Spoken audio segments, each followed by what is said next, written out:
Bueno, buenos días. Es un placer y un honor presentar a Miguel Ángel Sanchis, que viene a darnos una conferencia muy interesante y bueno, seguramente va a surgir bastante debate a partir de ella. Y bueno, pues eso, que para los que no lo conozcan, Miguel Ángel estudió física y se doctoró en física en la Universidad de Valencia. Y posteriormente hizo una estancia postdoctoral en el CERN y después ya también fue científico asociado en el CERN. Estuvo allí unos 3 años por lo menos, de manera continuada, aunque ha tenido bastantes más estancias por allí.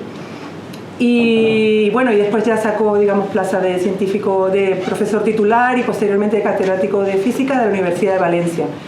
Está también, digamos, en la Universidad de Valencia, pero en el centro mixto con el IFIC del CSIC. Y bueno, sus campos de interés han ido evolucionando y bueno, según nos ha estado contando, empezó, digamos, como físico experimental de altas energías. Después ya, digamos, se ha dedicado más a la física, a la fenomenología de partículas, pero también tiene mucho interés en la física matemática y ha hecho aportaciones en ese campo.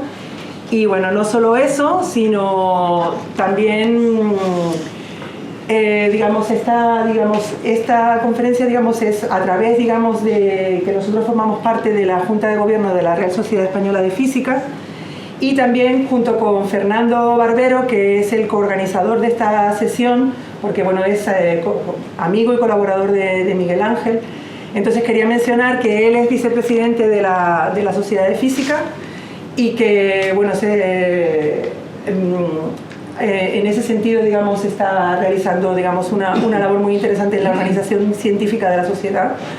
Y después también mencionar, pues, bueno, que organizó la Bienal en el año 2013, yo tuve la oportunidad de ir allí y fue fantástica la organización. Y otro aspecto que también quería mencionar es su interés por la divulgación. Tiene, digamos, muchísimas charlas y muchísimas iniciativas muy interesantes en este campo. Y bueno, lo de hoy va a ser también una mezcla, me imagino, entre divulgativo y específico. Y nada más. Muchas gracias. Bueno, pues en primer lugar, muchas gracias a los organizadores, a Marta y a Fernando, por invitarme a dar esta charla que no es convencional.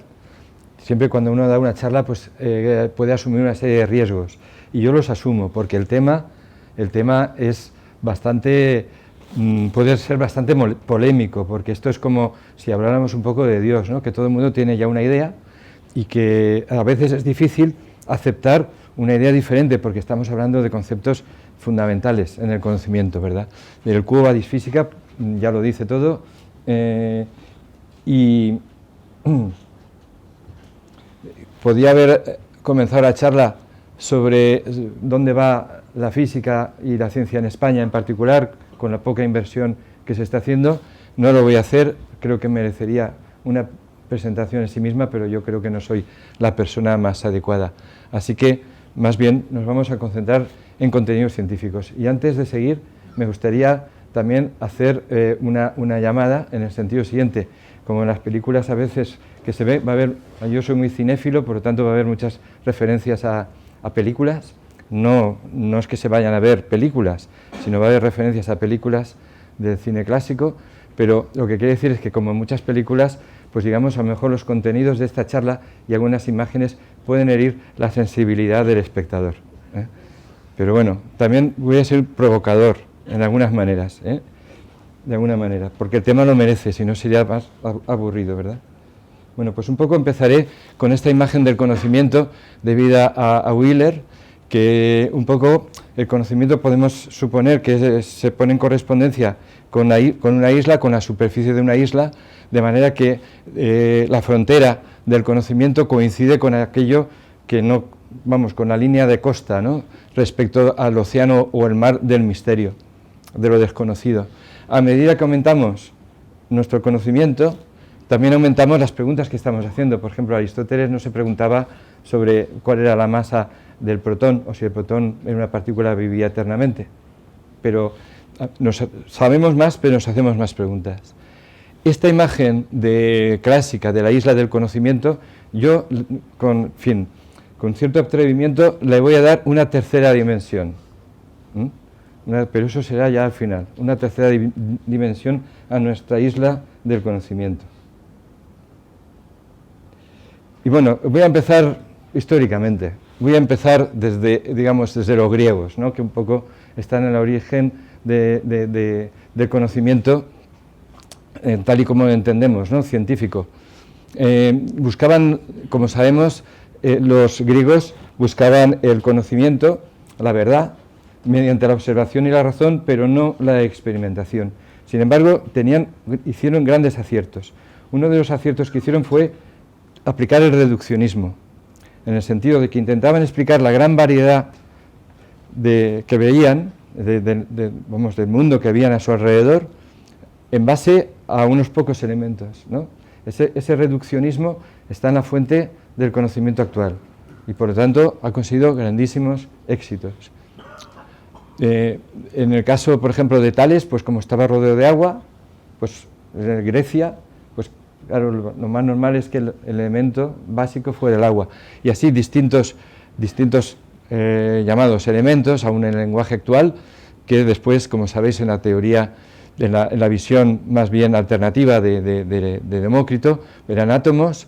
En cualquier caso, esos átomos y esas fuerzas de odio-amor que se suponían, pues están bastante cercanas a una visión moderna. Sobre todo, además, yo diría esa filosofía de intentar explicar la complejidad en base a unos pocos elementos y a la visión reduccionista, y además tenían otro añadido, los griegos, y es que eran capaces de aparcar un problema, no intentarlo resolverlo todo de una vez, pero en la causa del movimiento, pues no lo sabían, simplemente se aceptaba y ya está. En este caso, por ejemplo, sería la visión que tenía Demócrito, de por convención frío, por convención caliente, dulce, amargo, en realidad solo átomos moviéndose en el vacío. Y a partir de ahí, ellos pensaban que se podía explicar todo. Sin embargo, ¿podemos explicar los sentimientos más puros que tenemos nosotros mediante procesos físico-químicos? No lo sé, porque en esta charla yo voy a tener muchas preguntas y muy pocas respuestas. Las respuestas las tendréis vosotros, si es que las tenéis, claro. ¿Cómo no? En esta visión no podemos olvidarnos de Platón, porque también vamos a abordar cuestiones platónicas.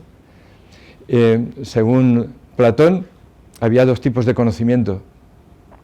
El conocimiento de la doxa u opinión, estamos engañados por nuestros sentidos, es conocida la alegoría de la caverna, ¿verdad? Y por otro lado, el saber verdadero y universal era el verdadero conocimiento que vivía en un mundo, el mundo de las ideas, que el caso de círculo más o menos lo entendemos. O sea, por un lado tenemos un donut, que bueno, se aproxima a un círculo, pero el círculo ideal, el círculo verdadero, es el conocimiento según la carta séptima de Platón, que aquí más o menos explica. Entonces, existe el mundo de las ideas, es la última realidad, quizá está relacionado con el significado de la palabra existir. Seguimos, nos damos un buen salto, desde luego, porque frente a la visión griega, sea platónica, sea aristotélica, sea de Epicuro, en fin, sea de quien fuera, de este tipo, no aplicaban el método científico, porque no hacían experimentos, consideraban que la experimentación era un trabajo manual y por lo tanto era un trabajo más cercano a los esclavos, ¿no? Y por lo tanto ellos, grandes pensadores, no se iban a rebajar a hacer experimentos. Pero hubo que esperar bastante, aunque es curioso, ¿no? Durante ya la Edad Media, pues por ejemplo, citemos a Guillermo de Ockham, tan conocido, ¿verdad?, que la ciencia en gran medida está basada sobre ello, ¿no?, que la explicación más sencilla debe ser la verdadera, la navaja de Ockham. Y esto se está aplicando de manera, yo diría que, bueno, exhaustiva, porque también hay que reconocer en ciencia, porque ha tenido un gran éxito, obviamente, ¿no? De todos es conocido el método científico, no voy a insistir aquí mucho más, y la física clásica es, para expertos aquí en la casa, pues no hace falta mucho más. No obstante, en esta revisión histórica, filosófica que estamos haciendo, pues sí que quería detenerme un momento sobre esa doble visión que se tuvo cuando acabó ya con el Renacimiento, que por un lado se tenía una visión racionalista para la explicación de la naturaleza, de la filosofía. Descartes es uno de los más representativos. Y por otro lado estaban naturalmente los empiristas, con Hume también como un gran representante. Y Kant intentó hacer una síntesis en donde no solamente existía algo, la cosa en sí, el objeto que la mente era capaz de percibir, sino que realmente la cosa en sí, digamos, la propia estructura de la mente condiciona la percepción de la realidad. Esa a mí me chocó mucho cuando era estudiante de bachillerato, ¿no? La visión kantiana, ¿no? Y como esas cosas que se nos quedan grabadas, yo pensé, esto debe de haber algo de verdad. ¿Hasta qué punto lo hay? ¿Es la realidad dependiente de nuestra mente? ¿Construimos nosotros la realidad o existe ahí fuera? Claro, tenemos el positivismo, en el cual lo que dice es que, bueno, son preguntas que en realidad lo que en verdad es fiable y auténticamente fiable es aquello con lo cual podemos experimentar. Y tenemos que simplemente fijarnos en estas cantidades físicas que pueden ser medidas. Pero como sabemos y veremos más adelante, pues la mecánica cuántica es esencialmente positivista y digamos que sí que es cierto que el espectador y el objeto observado pues participan mucho más del concepto de realidad, ¿no? Es un ménage à trois, podemos decir. Bueno, el espacio y el tiempo, en el caso, por ejemplo, en el caso de Kant, como un espacio euclídeo, un tiempo absoluto, pensaba que eran formas a priori de sensibilidad, algo que no se podía ni discutir. Sin embargo, hoy sabemos que eso no es correcto, porque en realidad hay muchas geometrías posibles, no solamente la geometría euclídea, ¿no? Y en esas geometrías no euclídeas, pues desde tiempos de Euclides, obviamente, estaban los 4 axiomas básicos de la geometría euclídea, la única verdadera, según se pensaba, más un quinto postulado. Y durante muchísimo tiempo se intentó demostrar que el quinto postulado, por un punto exterior a una recta pasa a una y solo una recta paralela a ella, pues se podía deducir a partir de los otros 4. Y eso conducía al fracaso, aunque hubo alguna gente que pensó que lo había conseguido demostrar. Realmente hubo que esperar nada menos que, bueno, Gauss también ya lo había descubierto, pero como era tan poco dado a comunicar sus descubrimientos, pues se lo cayó, ¿no?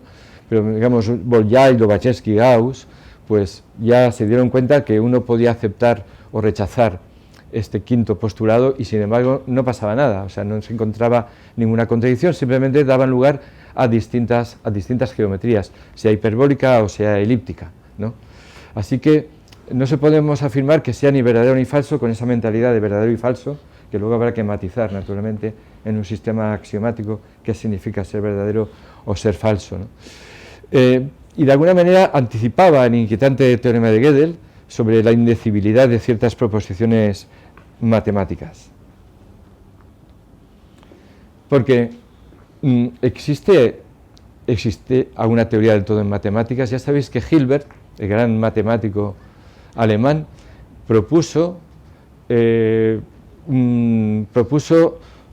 axiomatizar las matemáticas, a ver si realmente, como se había visto lo que había pasado con la geometría, pues salvemos la aritmética por lo menos, ¿no? Entonces, se puede hacer un sistema axiomático para la aritmética, y él quería firmemente en que sí, ¿no? Vamos a saber que, como seguro también conocéis, está en la lápida, en su propia lápida la hizo grabar, ¿no? Y sin embargo, el día que lo pronunció en un congreso en 1930,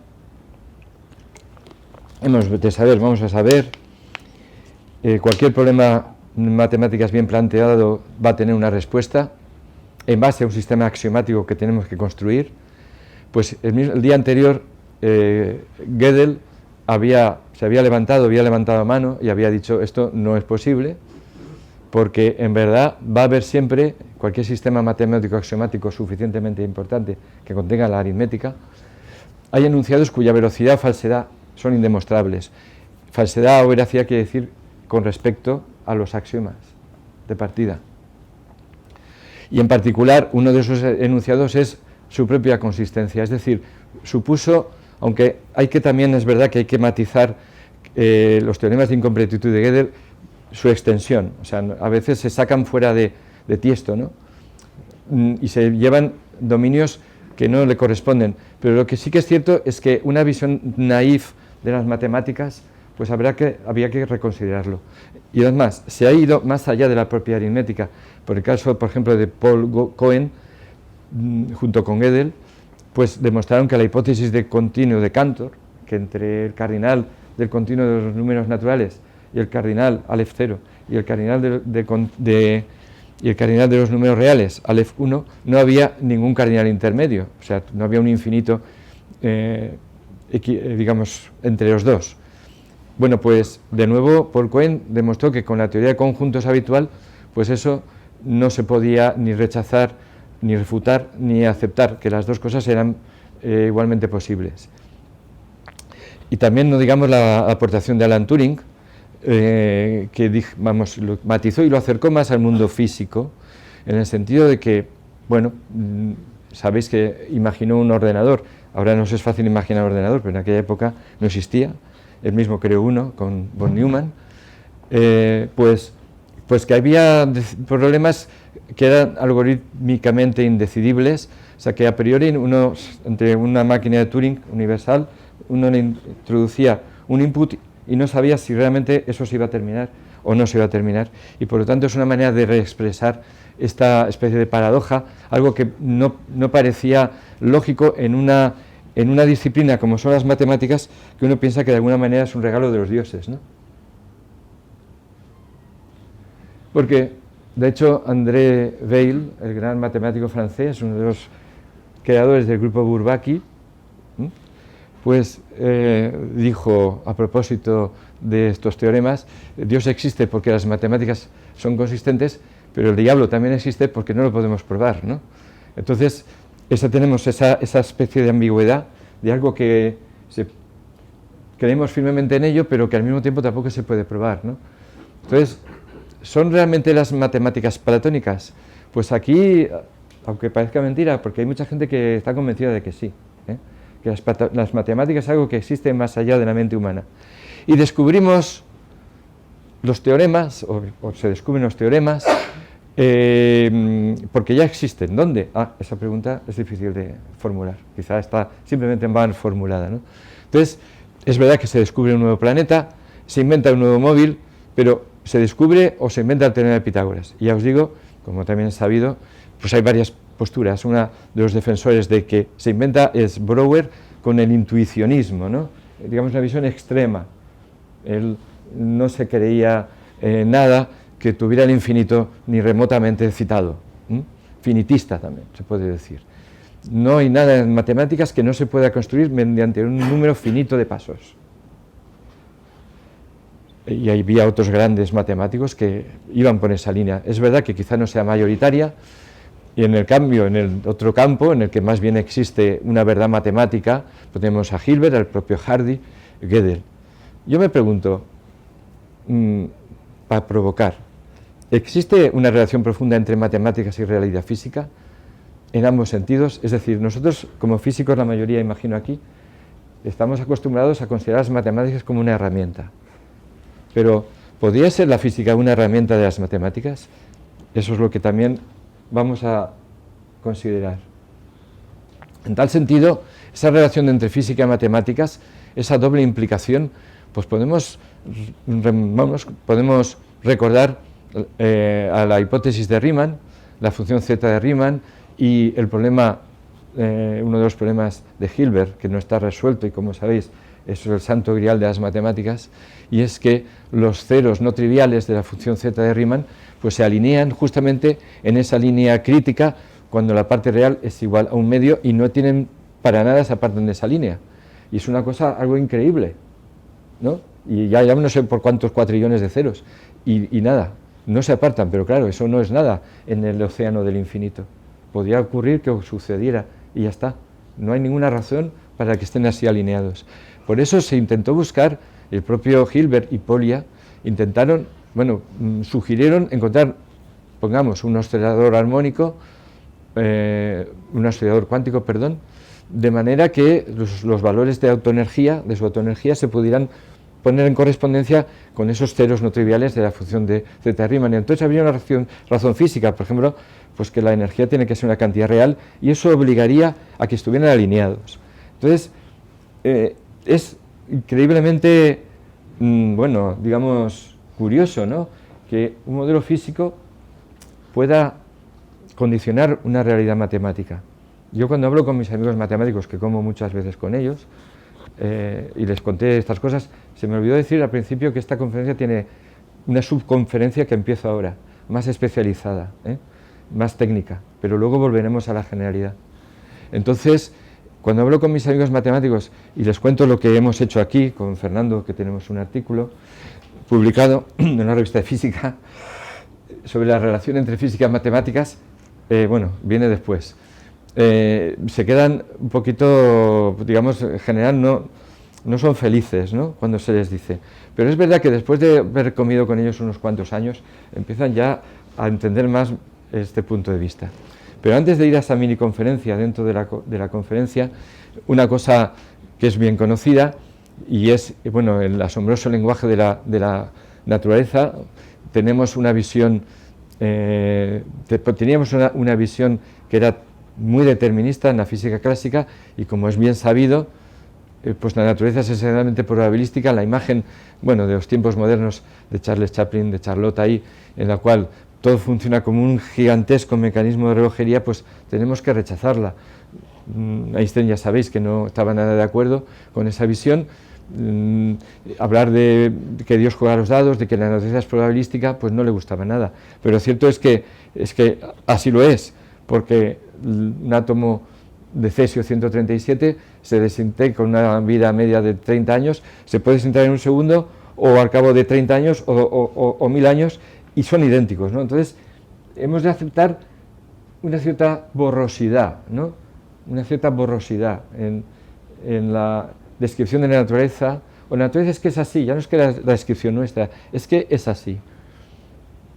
En este caso, por ejemplo, pues la dualidad onda-corpúsculo, pues de nuevo tenemos que aceptarlo. Yo cuando se lo tengo que explicar a alguien que no es físico, recurro a símiles, ¿no? Y por ejemplo les pongo el caso de Psicosis de Hitchcock, Norman Bates, ¿no?, que unas veces era un joven encantador, bueno, no sé hasta qué punto tanto, y otras veces era una viejecita asesina, su propia madre, ¿eh? Entonces dependía del estímulo, que se convertía en una o en otra. Bueno, cuando se lo explico a mis amigos y amigas psicólogos, sobre todo amigas psicólogas, me dicen, claro, lo que tú quieres decir es, y es totalmente diferente de lo que yo quiero decir, es el riesgo que tienen las analogías, ¿no? Pero bueno, hay que arriesgarse y hay que intentar explicar. Bueno, entonces, ¿qué os voy a contar sobre esa dualidad en este instituto precisamente, ¿no? Y también tenemos que aceptar otro tipo de lógicas, otra manera de razonar, ¿no? Bueno, la excelente película de Lubitsch, ¿no?, To Be or Not to Be, que seguro que habréis visto muchos y que a mí me encantó cuando la vi, Carlos Lombard, pues hay que aceptar también el to be and not to be.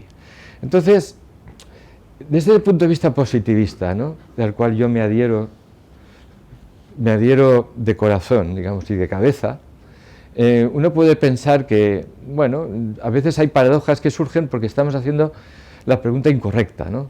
O sea, que no es que existan, cogiendo, por cierto, una frase de Matrix, no es que existan preguntas sin respuestas, sino preguntas mal formuladas. Y es verdad que sabemos en física que tenemos que saber qué y cómo preguntar para obtener una respuesta adecuada, que no sea sin sentido, ¿no? Por ejemplo, en el caso del experimento de la doble rendija de Young, aquí el efecto se me ha descontrolado un poquín, pero bueno, digamos que aparecían, cuando son partículas que sabemos por qué rendija ha pasado, una partícula como un electrón, pueden ser más grandes, como sabemos, ¿no?, o fotones. Cuando sabemos por qué rendija, pues aparece el patrón de las interferencias como las ondas. Entonces, uno podría decir, con un abuso de lenguaje, es como si el electrón pasara por ambas rendijas. Entonces observan, pero claro, el concepto de trayectoria solo tiene sentido cuando estas partículas son observadas, igual que pasa con los orbitales atómicos. Yo me acuerdo cuando era estudiante en primero, que en los orbitales, esos de tipo P, que tienen un nodo en el centro justo, yo le pregunté a mi profesora de química, pero ¿cómo puede pasar el electrón de un lado a otro? Es que la pregunta está mal formulada. No pasa, es que no gira, no se mueve. Son densidades de probabilidades. y la densidad de probabilidad es 0. O sea que tenemos que cambiar realmente nuestro chip. Y yo creo que lo hemos hecho, aunque es verdad que la mecánica cuántica, la interpretación de Copenhague, pues no es aceptada por todo el mundo. Todavía no lo es, aunque a pesar de los grandes éxitos que ha tenido, ¿no? En tal sentido, se han hecho experimentos. Cojo también la película de Encadenados, ¿no?, de la preciosa película esta de Alfred Hitchcock, ¿no?, que quizá también conozcáis, donde tenemos aquí a Ingrid Bergman, que hace un papelazo. Bueno, Cary Grant tampoco lo hace mal. Entonces, el entrelazamiento cuántico, ¿no? Entonces, la paradoja de PR, pues a lo mejor no es tal paradoja, si somos capaces de aceptar de que no podemos describir una realidad de un electrón independientemente de la otra, ¿no? De alguna manera, este tipo de paradojas para nuestra mentalidad clásica, porque nosotros somos clásicos, ¿no? Nuestro cerebro funciona esencialmente clásicamente. Pues este entrelazamiento cuántico se puede considerar que es un fenómeno emergente, porque tiene lugar, es una propiedad que no tendría lugar con un solo electrón, sino cuando se tienen ya más de una partícula, surgen este tipo de fenómenos que vamos también a abordar seguidamente. Estos fenómenos de emergencia, ¿no?, el more is different, ¿no?, que dijo Philip Anderson, premio Nobel de Física, que aún vive, creo. Y como sabemos, hay propiedades colectivas que he puesto ahí las más conocidas. Bueno, estado de degradación de la materia, cambios de fase, que solo tienen una sola molécula de agua. No se puede decir que esté en estado líquido, gaseoso o sólido, ¿no? Tiene que haber varias, bastantes, ¿no?, para poder hablar de esto. O no digamos los fenómenos de excitación en los cristales, que se interpretan como pseudopartículas o cuasipartículas, fonones, que tienen sus números cuánticos y todo. Pero este tipo de emergencia es lo que se conoce filosóficamente, en filosofía de la ciencia, como emergencia débil, en el sentido de que esos fenómenos se explican en última instancia en base a la física subyacente, aunque es verdad que su complejidad requiere aproximaciones en los cálculos y normalmente se tienen que hacer mediante cálculos computacionales o con ordenadores. Así que en el fondo sí que hace uso de un reduccionismo como los griegos que cité al principio, ¿no? Es una visión esencialmente reduccionista, reconfortantemente reduccionista, porque bueno, son problemas complejos porque tenemos una dificultad de cálculo, pero verdaderamente podemos entender el comportamiento de la materia en sus distintos estadios en base a unas leyes básicas y fundamentales, y normalmente simples, claro. En tal sentido, viene la ciencia de la complejidad, que, bueno, ya os dije que en este tema, en esta charla, estoy abordando muchos otros, que cada uno de ellos, cada transparencia es una charla en sí, ¿vale? Pero la visión de conjunto es lo que quiero transmitir, espero que se entienda. Entonces, bueno, Bertrand Russell, gran matemático también, le gustaba la astronomía, y como cuenta Hawking en su libro La breve historia del tiempo, se le atribuye a él esta anécdota, que estaba dando una conferencia sobre el sistema solar, ¿no?, los planetas que giran alrededor del Sol, etcétera, y había una abuelita en la final de todo, ¿no?, y levantó la mano cuando acabó la charla. ¿Preguntas?, ¿no? Levantó la mano y dijo, bueno, joven, tú eres muy inteligente, pero en realidad lo que has estado diciendo son tonterías, porque verdaderamente la Tierra es plana y descansa sobre una tortuga. Y Bertrand Russell, con una sonrisa benévola, dijo, señora, ¿y esa tortuga sobre qué descansa? Y entonces la señora dijo, joven, usted es realmente muy inteligente, pero esa tortuga descansa sobre otra tortuga y así all the way down. Llegaría y no habría un límite inferior, ¿no? Entonces, esa idea de que tenemos una realidad que descansa en otra, no solamente se aplica en el caso de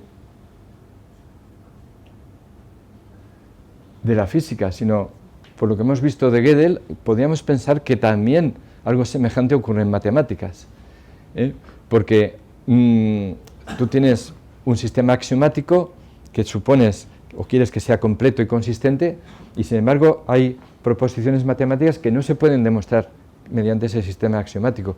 Pero si tú amplías el sistema axiomático, sí que puedes dar respuesta a esas preguntas. Lo que pasa es que generas otras que a su vez requerirían una ampliación de la base axiomática y así hasta el infinito. Por lo tanto, esa idea de que tenemos siempre all the way down, igual la abuelita esa no era tan tonta. El reduccionismo no. El reduccionismo lo que nos está diciendo es que vamos a llegar a un conjunto de pocas leyes fundamentales normalmente simples, y ahí tenéis el ejemplo de sea una vaca esférica y sin cuernos, que normalmente explicamos a los alumnos, ¿no? Siempre simplificamos las cosas para luego hacer las cosas más complicadas, que se va introduciendo poco a poco la dificultad. Pero uno supone que las vacas fundamentales son esféricas y sin cuernos. Bueno, pero en cada estadio de complejidad, si hacemos el punto de vista de constructivismo, es decir, partiendo de esas pocas leyes queremos construir todo lo demás, pues en cada estadio encontramos nuevas leyes que cobran vida propia. La pregunta es, ¿pero realmente se pueden explicar, por muy complicado que sea, en base a las anteriores? En matemáticas hemos visto que tampoco hay que tomar las cosas tan a la ligera, ¿no? Decir, claro que sí. ¿Por qué? Pues porque siempre ha funcionado así. No sé, somos científicos, tenemos que hacernos cualquier pregunta bien planteada, es lícita, es legítima, mejor dicho. Entonces, en esas nuevas leyes físicas, por ejemplo, la superconductividad, pero ¿y el propio espacio-tiempo? ¿Puede el espacio-tiempo tan grato, en el sentido de que pensamos todos, de que existe? Mira, fijaros, Kant, para él era una forma de la sensibilidad a priori. ¿Nos está dado? La teoría de cuerdas, por ejemplo, as far as I know, sí. Es un background que lo tenemos ahí ya dado. En otras teorías alternativas a la teoría de cuerdas, como el loop quantum gravity, en este caso no. El espacio-tiempo es un concepto emergente, surge en base a algo más fundamental, relaciones causales. El propio Penrose también tiene su teoría de los twistors, en el cual también supone que el espacio-tiempo emerge, no es algo que nos esté dado a priori, en absoluto. Por lo tanto, si el espacio-tiempo no es un concepto emergente, tenemos que cambiar tantísimo nuestra forma de razonar que yo me haría un pelín escéptico, en todo, porque yo creo que el escepticismo es sano. Pero es más, recientemente un compañero matemático de la Facultad de Matemáticas de la Complutense, David Pérez García, le invité a venir pero no ha podido venir, pues ha escrito un artículo junto con estos dos autores en Nature sobre la indecibilidad del llamado spectral gap, que es un problema que está ahí, da $1 millón, por cierto, en el Instituto Clay. Entonces ellos han demostrado, debe de ser un Gedanken experiment, yo no entiendo to some extent, de decir el artículo, aunque quedé con él en la cafetería y me lo estuvo explicando y le hice preguntas precisamente para la charla, para no decir burradas.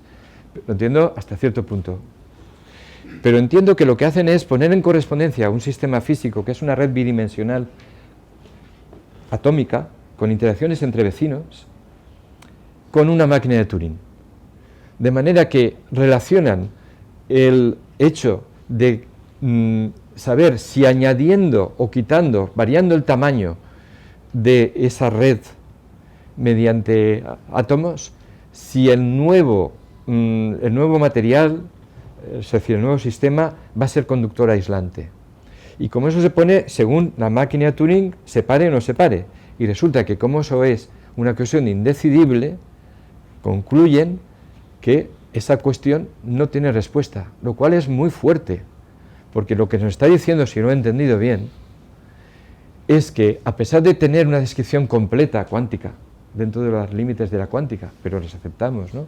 Una descripción completa de un sistema físico, hay preguntas emergentes, ser conductor es una propiedad emergente que no se puede reducir al conocimiento del estadio inferior. Eso es lo que se llama emergencia fuerte. Normalmente la emergencia fuerte, cuando se busca en la Wikipedia, está relacionada con la vida, con la mente, con cosas así, ¿no? Pero aquí es un problema físico. Por lo tanto, este artículo, y otros muchos, que no es el único, hay artículos de gente en otro tipo de de trabajos físicos que también encuentran esa indecibilidad, esa imposibilidad de dar una respuesta concreta partiendo de un conocimiento supuestamente completo de un sistema físico. Y eso sería poner en cuestión la emergencia fuerte. Bueno, y ahora entramos en otro apartado, que es esta subconferencia dentro de la conferencia. Empezamos suavemente, los infinitos en cálculos en física subatómica. Bueno, en el caso clásico, todos sabemos que la energía electrostática es lo que es.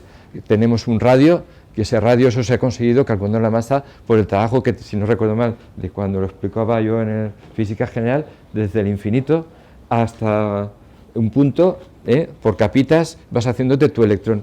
Y entonces el trabajo que te cuesta te da lugar a un cierto radio, ¿no? Bueno, pues, y si el radio es cero, la masa es infinita.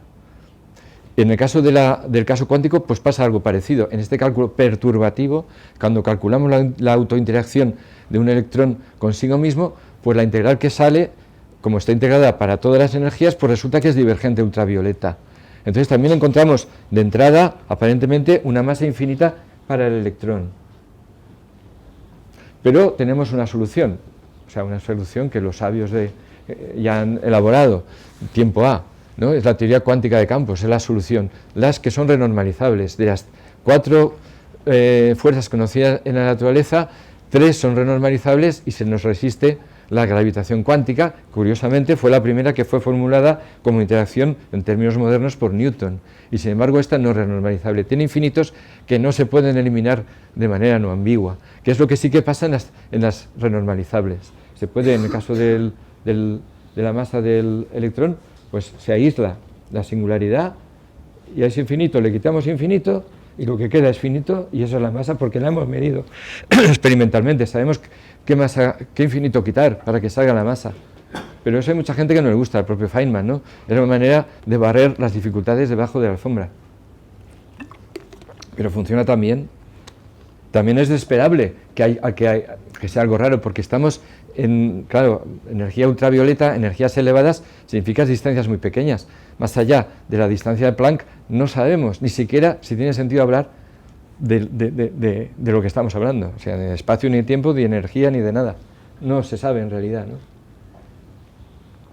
Vamos a poner el caso de la energía de Casimir, la energía del vacío de Casimir. Como sabemos, el vacío pues no es el vacío griego, el no ser, la nada, que lo negó Parménides. No puede ser, el no ser no puede ser, porque el no ser no es y eso no existe, no. Ellos imaginaban, bueno, pues eran ideas simples, eran adelantados a su tiempo, pero tenían lo que tenían como conocimiento. Ahora sabemos que el vacío cuántico está lleno de fluctuaciones, por ejemplo, ondas electromagnéticas, de manera que si ponemos 2 placas conductoras, pues resulta que se forman ondas estacionarias y la densidad de energía debido a esas fluctuaciones entre placas, pues es diferente, es de hecho menor, en este caso, que la energía que está fuera.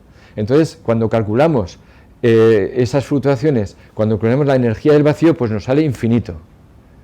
Sin embargo, hay un método, lo he querido especificar con este ejemplo, cómo obtener una respuesta finita que encima es consistente con la medida experimental de la fuerza de Casimir, y es quitarle la energía del vacío sin placas, que es cuando la R, la distancia interplacas, a lo mejor hay un factor pi por ahí, pero bueno, irrelevante, en el sentido de que la distancia, pues las condiciones de contorno, pi debe estar ahí, es que nosotros, ahora, pero vamos, que no tiene la mayor importancia respecto a esto. Y es que cuando sumamos eso, cuando sumamos todas las energías del vacío, pues resulta que 1 más 2 más 3, todas las energías posibles, todos los modos de vibración posible, nos sale, y digo yo, menos 1 partido por 12. Uy, ¿cómo es posible? O sea, tú eso se lo enseñas a, no sé, a cualquier persona y dices, este está loco. O sea, siempre que sumas algo, ¿cómo va a salir finito y encima negativo, ¿no? Es una suma divergente, pero sin embargo, se hace una ampliación del concepto de sumar, que es lo que estamos acostumbrados, ¿no? O sea, ampliamos el concepto de suma para que cuando sea la suma normalita coincida con lo que tenemos, pero que nos permita generalizar y ampliar para estas sumas divergentes, ¿no? Entonces, un método es el método de sumación de Abel, que es regularizar esa suma con una exponencial. Podría una exponencial u otra función damping, la que sea, pero la exponencial es más fácil. Una vez hemos sumado, si lo conseguimos, hacemos el límite de a tendiendo a 0, y en ese caso pues es como si tuviéramos, la exponencial es una unidad. Entonces lo que hacemos es, como sí que somos capaces de sumar esa serie geométrica de razón elevado a, tenemos una suma finita haciendo la suma esa, y lo que hacemos a continuación es la derivada, tengo aquí esto, o sea, primero hacemos esta suma que la sabemos sumar, y lo que hacemos ahora es hacer la derivada de esto respecto de la a, con el fin de tener la n aquí abajo, y lo que nos sale, esto lo sabemos derivar, y lo que nos queda es un término divergente pero aislado, localizado, que podemos eliminar con un contratérmino que se correspondería con la energía minkowskiana de cuando en las fluctuaciones no había placas, ¿no? Y lo que nos quedan son unos infinitesimos que cuando a tiende a 0 se cancelan, y obtenemos esta suma que es la de arriba, ¿eh? Este método se puede hacer de distintas maneras, es una de las cosas que dijo Ramanujan, escribió a Hardy desde la India, ¿no? Y que Hardy al principio creyó que le estaba tomando el pelo con el breakfast de la mañana, pero por la noche decía, este tío es un genio, y le invitó a visitar Inglaterra, ¿no? Y estar ahí una estancia, como sabéis. Y hemos visto quizá la película El hombre que conocía el infinito, a mí me gustó. Jeremy Irons creo que hacía muy buen papel de Hardy. Bueno, pues esta suma resulta que se puede obtener también alternativamente mediante la función z de Riemann, mediante una programación analítica. No voy a extenderme mucho más, pero lo cierto es que sí que se puede hacer. Y en esta mini charla, dentro de la charla, quería hablaros de la conjetura de Goldbach. La conjetura de Goldbach, toda la razón, esto es ligar física y matemáticas, ¿eh? La conjetura de Goldbach, que está todavía sin probar, dieron $1 millón, no hace mucho, que por cierto, la unidad de premio es siempre $1 millón, curiosamente, ¿no? Por un libro, la editorial de un libro, Tío Patros y la conjetura de Goldbach. Bueno, de cualquier número par es la suma de dos primos. Y esto es lo que llama el cometa de Goldbach, que se ve que efectivamente aquí se llega hasta un número no muy alto, pero cualquier número par se puede escribir como particiones de eso, que hay muchas. Y lo que dice la conjetura de Goldbach es que esto nunca será cero. Una relacionada es la conjetura de Polignac, pero no voy a insistir mucho, me voy a quedar en la conjetura de Goldbach y ya está. Esto se lo escribió a Euler en una carta, Goldbach, y ellos querían firmemente que sí, pero no es muy difícil de demostrar, ¿no? Igual es indecidible, igual es una cuestión indecidible, de hecho, podría ser, ¿eh? Para que veáis que tampoco es que las cosas sean, solamente se quedan en cosas triviales, como yo soy un mentiroso, pero miento o no miento, no. Va hasta la conjetura de Goldbach, que se puede relacionar con una teoría cuántica de campos, como aquí hicimos Fernando Barbero, Pepe Navarro y yo, en un artículo que cito después. Partimos de un campo real de Klein-Gordon, esta es la ecuación, eso sí tenemos un espacio-tiempo cilíndrico, hacer una expansión de Fourier, aquí nos quedamos con unos modos pares en un sentido de rotación en nuestro universo, que es un campo bosónico, y mediante una bosonización del campo anterior, y utilizando fermiones, pero que donde por imposición ad hoc, es verdad, ad hoc, imponemos solamente los modos primos, porque esto está relacionado con la conjetura de Goldbach. No tengo tiempo para extenderme mucho más, pero digamos que lo que se consigue es obtener una teoría aparentemente consistente, donde imponemos las condiciones de anticonmutación a los fermiones, que para eso son fermiones, y tenemos aquí unas relaciones de conmutación para los bosones, el punto de partida. Es verdad que aquí nos aparece RDN, es decir, que estas relaciones de aquí hacen que este objeto es más raro que un gato verde, ¿no? Pero bueno, lo cierto es que se puede construir. Las implicaciones que tiene esta nueva partícula que hemos construido a partir de modos fermiónicos, siendo un bosón, y sería un bosón si esta RDN nunca fuera cero, para que fuera consistente la teoría y con la partición de Goldbach la hipótesis. Bueno, pues esa es una posibilidad. Hemos conseguido construir por bosonización, partiendo de fermiones, esos estados cuánticos aparentemente un poquito raros, pero que están ahí, y la cuestión es que ¿es esta teoría renormalizable? Bueno, pues, como ya digo, en este artículo que publicamos hace ya unos años, pues lo que queremos es hacer lo mismo que con los naturales. También la energía de Casimir, pero correspondiente a esos campos fundamentales, con un modos primos. Entonces, ¿es esta suma, podemos decir, menos 1 partido por 12 o algo? La respuesta es que no, por desgracia no. Por eso nuestro resultado es negativo. Es decir, que esto de aquí lo conseguimos sumar en gran medida gracias a esas habilidades matemáticas de Fernando, pero lo que nos salen es no un único término que lo puedes quitar con un único contratérmino de manera ambigua, sino nos sale una familia que no se puede resumar de, además hay más términos, de cada uno de su padre y de su madre. O sea que esta teoría no es renormalizable. Y uno ya si quiere rizar el rizo, pues en vez de verlo como una derrota, puede decir, bueno, pues esto igual quiere decir lo que nos está diciendo, tampoco es analíticamente continuable, por cierto, la función z' de Riemann, porque tiene una barrera natural que impide hacer esa prolongación analítica. Entonces, pues podría a lo mejor lo que nos está queriendo decir es que la conjetura de Goldbach está fallando a partir de un cierto entero que hace el papel de un cutoff ultravioleta. Entonces, es decir, lo que estamos diciendo con esto es que no sería de extrañar de que sí que pudiera fallar la conjetura de Goldbach, pero no tenemos ni idea a partir de... Yo tengo un valor, pero no me atrevo a decirlo, porque es demasiado elucubrativo, pero bueno. Bueno, ya está, ya estoy terminando, ¿eh? Por lo tanto, hemos visto que los infinitos, hemos estado viendo que los infinitos se puede trabajar con ellos, quizá nos proporcionen información, pero como decía Feynman, es esconder la basura o el polvo debajo de la alfombra. Entonces, cuando surgió la teoría de cuerdas como una alternativa a la teoría cuántica de campos, y además unificando la gravitación con el resto de las otras fuerzas de la naturaleza, conseguía que fuera, digamos, renormalizable la gravitación, pues en este caso las partículas elementales ya no son mutuales, tienen extensión, de alguna manera hace un cutoff natural, que es el propio tamaño. Recuerda lo del electrón, pues si tienes un tamaño, pues ahí lo tienes, ¿no? En algunos infinitos en los calos perturbativos. Aquí, inicialmente, ya sabéis, bueno, espero que no sé si hay por aquí expertos en teoría de cuerdas. Sí.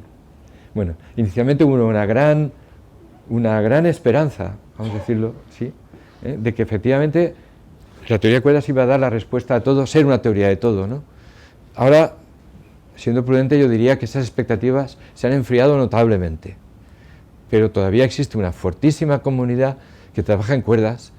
Al principio ellos pensaban que todos los infinitos se habían eliminado, alguno de ellos, pero realmente no es así. Pero en cualquier caso es un gran avance. Además, yo tengo que decir que a mí la teoría de cuerdas tiene una serie de propiedades, de simetrías que no tiene la teoría cuántica de campos, que me parecen extraordinariamente positivas y útiles.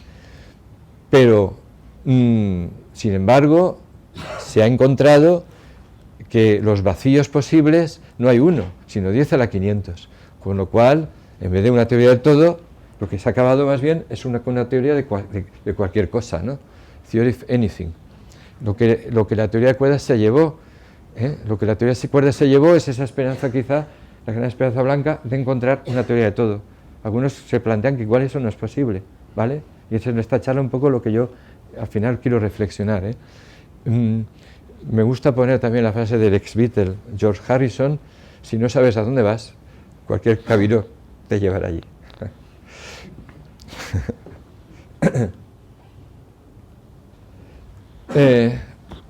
¿Qué solución encontraron los cuerdistas? Yo me llamo particulero, o sea que soy particulero, por lo tanto me permito la licencia de llamar cuerdistas a los que trabajan en teoría de cuerdas. Entonces, ¿qué es los cuerdistas? ¿Qué solución han encontrado esas 10 a la 500? El principio antrópico, ¿vale? Es decir, todos esos universos, todas esas posibles soluciones de teoría de cuerdas se realizan, pero se realizan en universos diferentes. Les ha ayudado el concepto de inflación eterna, que, bueno, pues André Linde y otros defienden, ¿no? Es decir, que el universo se crea a sí mismo, en cualquier momento surge una fluctuación y no cuesta nada crear un universo, porque el balance entre materia y energía gravitacional es cero, y de la nada sacas un universo que crece, crece, crece. Eso sí, están incomunicados. Entonces, en cada del universo, una de esas posibles soluciones se realiza. Y el principio antrópico explica, también dicen, el por qué, explica una cuestión que es ciertamente asombrosa. Y es que aunque no me parezca, y a pesar del gobierno que tenemos, vivimos en un universo que es muy amistoso, ¿eh? Porque hay una especie de contubernio de las leyes y los parámetros de la física que es muy amable con la vida, ¿no? Cambiando un poquito, no sé, la constante de estructura fina, pues cambiaría completamente las propiedades electromagnéticas, los átomos ya no existirían. Cambiando la constante cosmológica, pues en vez de tener un universo poblado de galaxias, tendríamos lleno de agujeros negros, o bien no habría galaxias en absoluto. Entonces parece que hay un fine tuning, ¿no? Están ajustados para que haya vida. Claro, aquí pues hay muchos que yo respeto, que dicen esto es un gran diseño, aquí ha habido una gran voluntad, llámese Dios, de crear un universo con un ajuste muy fino, que lo es, increíble, ¿eh? Yo mismo estoy asombrado cuando empecé a leer, digo, esto voy a tener que hacerme otra vez creyente, porque es increíble. Es el ejemplo este que os pongo aquí del proceso trifle alfa en la nucleosíntesis del carbono en las estrellas, ¿no? Que a partir del helio se genera berilio y a partir del berilio con helio se forma carbono. Pues bien, si no existiera un nivel excitado del carbono 12 que prácticamente coincide con la suma de estas tres masas, pues el carbono se formaría pero en cantidades mucho menores, no estaría en resonancia en la nucleosíntesis estelar, total, que no podíamos estar aquí. Y Fred Hoyle, el gran astrónomo, pues predijo ese estado, se fue a los experimentales, cabezón, buscarlo y se encontró. Pero, cosas de la vida, le dieron el premio Nobel al que lo encontró y no a Fred Hoyle. Para que digan luego que los teóricos siempre nos lo llevamos todo. No siempre. Es verdad que Fred Hoyle era un personaje un poco singular. La palabra Big Bang la acuñó él en un programa de la BBC para ridiculizar al Big Bang. Igual que el gato de Schrödinger se inventó para ridiculizar la interpretación probabilística del propio Schrödinger, ¿no? Entonces, como ahí está tan ajustado, pues efectivamente, de alguna manera, permite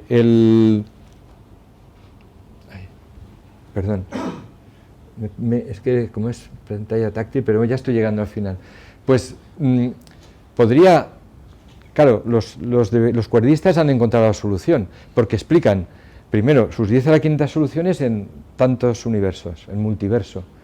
Por otro lado, también explican por qué se dan esas casualidades. Simplemente se dan esas casualidades porque son casualidades, es pura y simplemente. ¿Por qué me toca a mí la lotería? Pues porque me ha tocado, pero no tenía a priori ningún motivo para que se diera. Hay otros que no les ha tocado la lotería y no se hacen esa pregunta, ¿no? Entonces ya estoy llegando a mi última transparencia, penúltima para ser exacto, es Cuestiones para no dormir, la que os recordáis aquella serie de los años de la televisión. En primer lugar, para que nadie se lleve a engaño de mi ortodoxia en el fondo, los éxitos de ciencia son prodigiosos, o sea, no se pueden negar.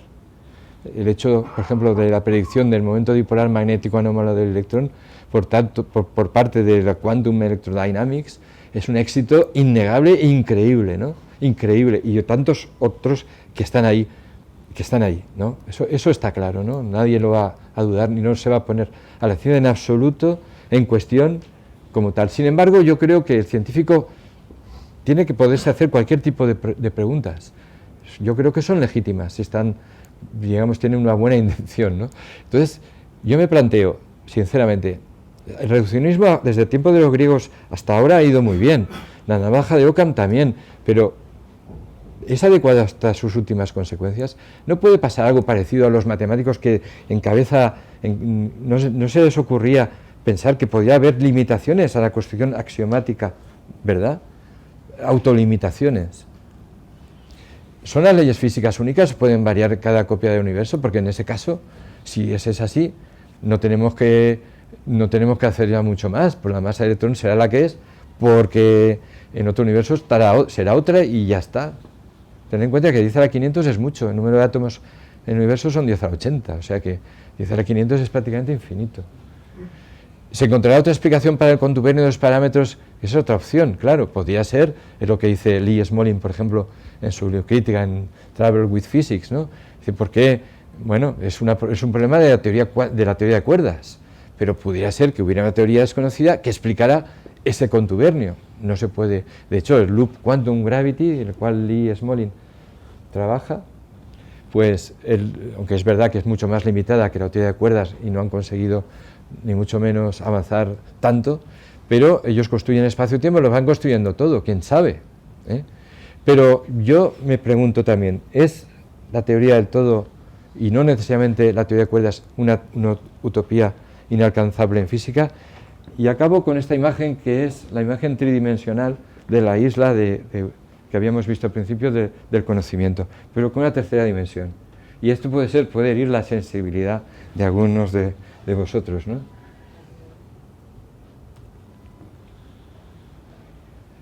Porque pudiera haber que este océano fuera insondable, pudiera haber las tortugas de la señora que asistió a la charla de Russell, no solamente en unas cuestiones, sino más de lo que imaginamos, y esto, lo que en la filosofía hindú se llama anavasta, que significa eso, regresión infinita. A ellos no les gustaba, lo negaban. Tienen esa palabreja que significa eso, la negación de que no tiene fondo, no descansa sobre nada, lo que etimológicamente quiere decir. Nos quedamos aquí en nuestra isla, estamos tan contentos, pero realmente igual tenemos una base real. Ay, perdón, me he equivocado. Esta no era. Ay, qué salto. Era esta. Gracias.